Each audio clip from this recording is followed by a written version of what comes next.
first movement for CrossFit fundamentals is learning what the Bergner warm-up is. The Bergner warm-up is a warm-up of progressions that you can either use for a clean or a snatch, either from the hang or the power position, to help you get each movement down individually, progressing to that full graceful movement. Now, today I'll be doing the Bergner warm-up with a snatch. So the first thing you want to do is find that snatch stance, which is about shoulder width apart, and your grip is going to be out a little further. You want it resting in your hips to the point where you can still lift up and find a 90-degree angle with your knees. Now from here, we want to practice the dip. It's just a slight dip in the knees. That will be the first step of the Bergner warm-up. The second, with the dip, is a high pull. So dip, high pull. From that high pull, we want to be able to do a muscle snatch. So nothing, we don't want the momentum from our legs or our hips. We just want the muscle snatch above. So this will be done with a lighter bar or down. So we've got the dip and the high pull. From there, we've got the muscle snatch up above head. After that, we want to practice the landing. So we're going to put together the dip, the high pull, the muscle snatch with the landing. That will look like this. After you've got that landing and that solid drop, we can put it all together. We've got that dip, high pull, and up. Now with the snatch, you can start it from a hanging position. We have it here at the knees, and that will look just like that. Or you can go to a power stance, which is about mid-chin, keeping that chest high, eyes forward, up. Things to remember is to keep that bar close to your body. If you get too far out, that momentum will swing out and you will not have a productive path for the bar. Our second movement is a deadlift. Now a deadlift, you want to have your feet about shoulder width apart, pick up that barbell, and we want our hands about 2 to 3 fists away from our hips. From here, you can either do a knuckle down grip, or you can have an alternated grip. Alternated grip helps a lot when you are really pressing for that max rep or a 5 rep max. From here, we want to remember that our chest is going to be staying up and our eyes are forward, and we want to focus on having that neutral spine. One thing to remember, in this power position here, we want to hold tension in that bar, pretending that there is already weights here. Tension before we lift up, because if we lift up without that tension, we're really putting a lot of strain on our shoulders and our lower back, and we want to avoid hurting those during the movement. So a full deadlift would look just like this, focusing on using that power through our legs, pushing out through our heels, all the way up. Cues that you can give to somebody during a deadlift is keeping that neutral spine, keeping that back straight with that head up, and keeping that chest up will help with it. We don't want that rounded back, or we are using the wrong parts and we may strain our lower back. And it's just a way to compensate for the weight if you are lifting too heavy. Another thing is to watch your knees. Some people, when they go in, might force them in, and that is a knee valgus, and we want to make sure that they're pressing out with their knees in the movement. Next, we have the clean. Now the progressions for a clean: feet shoulder width apart. Our hands are going to be about a fist length away from our hips, and we are going to first practice that dip and drive. From the dip, we've got the high pull. So dip, high pull. And what's important to know about the clean is we are working to get ourselves onto the bar, not the bar over our arms. We want to be the ones getting under so that we can lift those heavy weights and progress to heavier weight. So from that dip and drive, we want to find ourselves in a front rack position with that clean, that bar resting on our shoulders and the fingertips. So what that'll look like is a dip, just like that. One more time. it's important to remember that whether it's from a hang position right above the knees or a power position at the mid-shin, is the bar is keeping a linear path. From here all the way up, it shouldn't move out from the body, and we want to make sure that we don't hit our knees or anything on the way up. We want it to brush our shirt on the way up. That will help us with that linear path and correct muscle memory.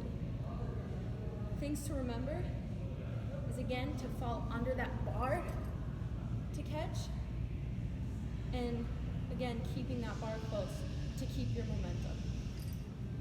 Next, we're going to focus on overhead. So this movement is called the push press. Now, feet will be about shoulder width apart, our hands about a fist length away from our hips, and we're actually going to start in a front rack position. If you're working with lighter weight, you can just place it in this position.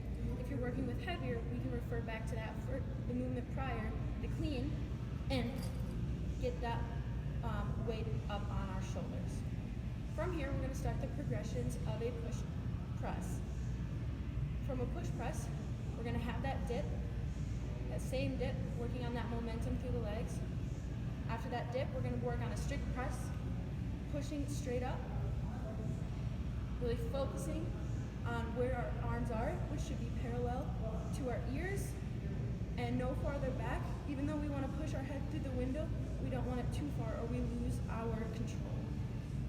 From that dip and push press, a push from that dip and strict press, we'll put that together for our push press, which will look dip, up. Once again, dip, up. Things to remember is when that bar is above our head, we really want to keep pushing and locking those elbows out above our head, because if they're too loose, we will have no control.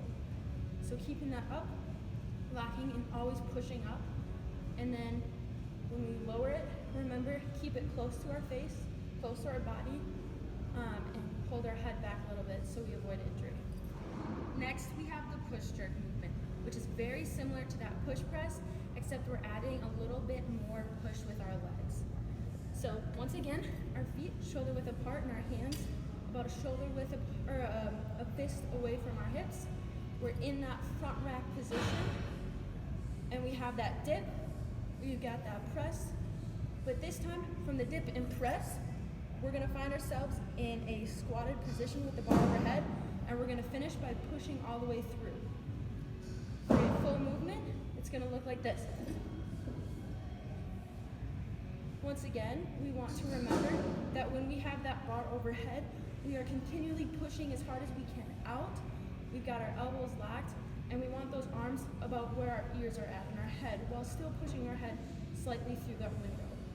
We want to make sure on our descent, it is controlled and close to the body. That way we can do a lot of reps and cycle through. Next, we have a front squat. With the front squat, we will have our feet about shoulder width apart, our hands placed about a fist away from our hips.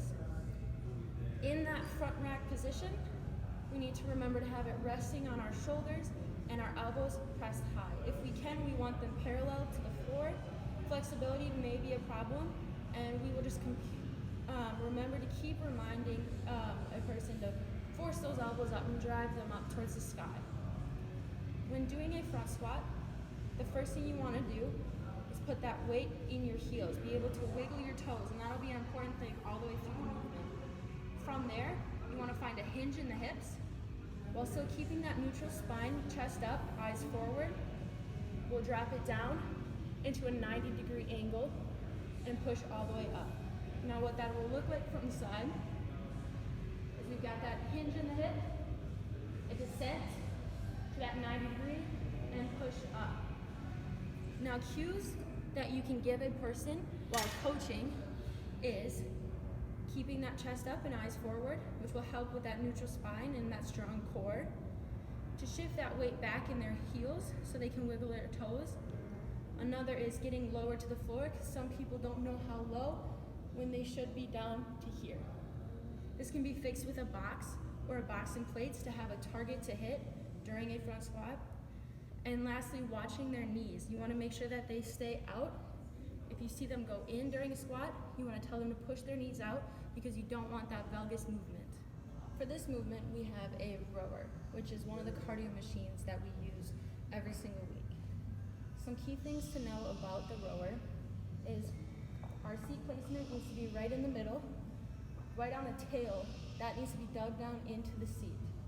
Next, with our feet, we want to make sure that these are adjusted so that the straps rest right over the balls of our feet. Our heels will be able to move still in the back, but our balls of our feet need to be planted. We have our damper over here, and that tells us how much air is flowing through it. Just like the gears on a bike, the higher the damper, the harder it is to pull, but you get more power behind it. The lower it is, the less power behind each stroke, it goes a little bit slower. When grabbing a hold of the handle, you want to be reaching on the outside and having our thumbs wrapped around. We want to have a vertical back, and when pulling, it starts with our feet, middle torso, finishing with the arms towards sternum, with a recovery that pulls us back in. Our pull wants to be about 1 second with a recovery of 2 to 3 seconds. It will look just like this.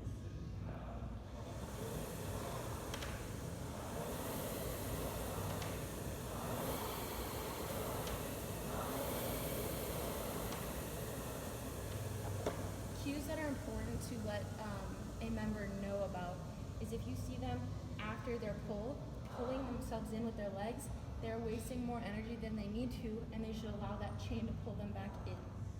Another thing is after a pull, if a person stops here, it slows down the damper and it allows for the momentum to be lost and the next pull to be harder. They should use that recovery in to catch their breath instead of holding it out here. And lastly, just remembering that 1 second pull and following that pattern in for 2 to 3 seconds.